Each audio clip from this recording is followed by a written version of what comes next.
Hello, my name is Meghan Skarzynski. I am a senior finance major and Hackworth Fellow. Today I have the pleasure of welcoming Kirk Hanson, Executive Director of the Markkula Center for Applied Ethics, who will be answering some questions for graduating seniors who will be encountering ethical dilemmas in their first job in the business world.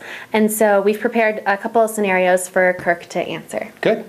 You're turning the tables on me. You're now the instructor, and you're calling on me to answer the case. All right. Oh, okay. Only in practice. All right. So the first scenario is an accounting dilemma. Mm-hmm. You find on your first internal audit that your manager is skipping data that could be deemed trivial. Mm-hmm. You know that the SEC is particular about all need-to-know confidential information.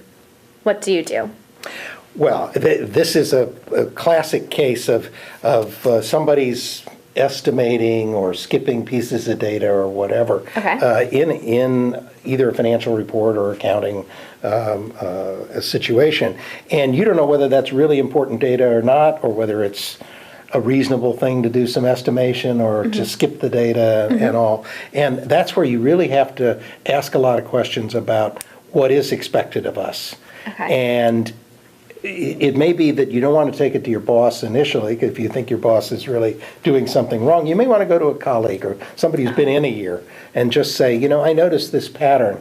Is that a reasonable pattern, or is that somehow, is that an important thing? Or even, does that run afoul of our obligations to the SEC or whatever? But you need to triangulate. You need to get some data from others, some answers from others to help you know whether this is significant or not. It's the same sort of thing, seeing somebody estimate something on their expense report. Well, that may be perfectly reasonable in one company, or another company may have the policy that we only reimburse things that we have specific receipts for. True. And it's a major concern to estimate.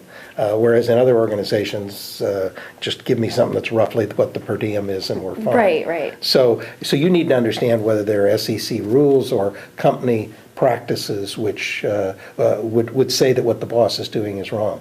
You will run into bosses who do things wrong. And so if that's the case, if you determine it, then you're going to have to escalate it somehow. Yes. Whether it's taking it to your boss if you feel comfortable doing that, or going to somebody else out of your chain of command. But at that point, if you determine it is not an improper way of doing things, then you do need to do something to raise it. Yes, I agree. The next scenario is focused on women in the workplace. And as a woman, you believe that you're not being treated equally, you're given less responsibility, or not seeing the promotions that other male counterparts are. How do you handle the situation when your manager is a male? Very difficult kind of problem. Now, the first thing is, in some ways, the first step in the other is to get the facts. And understand whether you really are being discriminated against or paid less or whatever.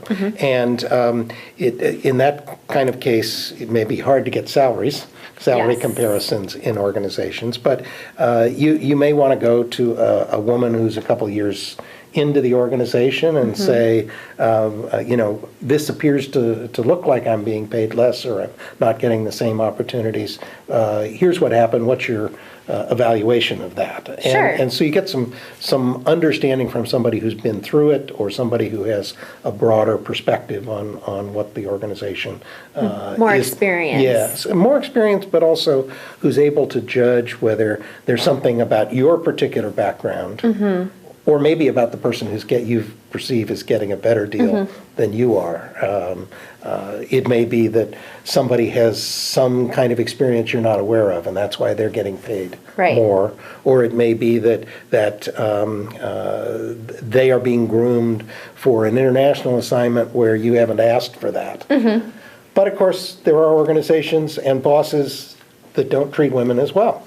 And so in those kind of cases, you may want to, I guess my advice would be not to play the gender card or the race card first. But to go and say, it just seems to me I'm not getting the opportunities some other people in the office are, or I'm not, I'm not getting the pay, if you have some way of talking about the pay. But you want to save the gender card because I'm a woman. As a last resort. As a last resort. Excellent feedback. All right. And again, like another case, if this person turns out to be somebody who's simply discriminatory and biased against women, you may have to go around them, or you may have to ask for a transfer. Right, or talk to else. HR. Yeah. Perhaps. Because individual bosses have their subtle biases and so on. That's true. That's very true. Some people only like Santa Clara grads. Oh, and one can only and hope. discriminate against everybody else. One can only hope. All right, so the third and final scenario is featuring an international scenario. So we're proposing that it's the norm in China to give business gifts, and you're told to relax the company code in favor of a government official. What do you do in this situation? Yeah. This is a real problem in certain countries where our students go and work after graduation, China being a prominent one. Right. And there are cultures where gift giving is common. There are cultures where payoffs are common.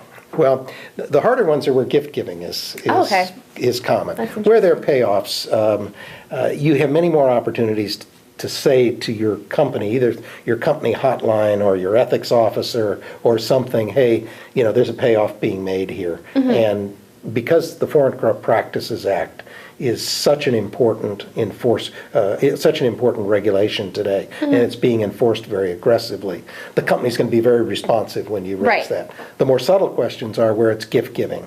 And typically companies today in China will allow token gift giving to government officials. Wow. But not substantial. In other words, yes, the pattern in the past may have been large gifts for high government officials. Yes. But what's becoming more common now is that the government officials understand companies are constrained by the Foreign Corrupt Practices Act to only small token gifts.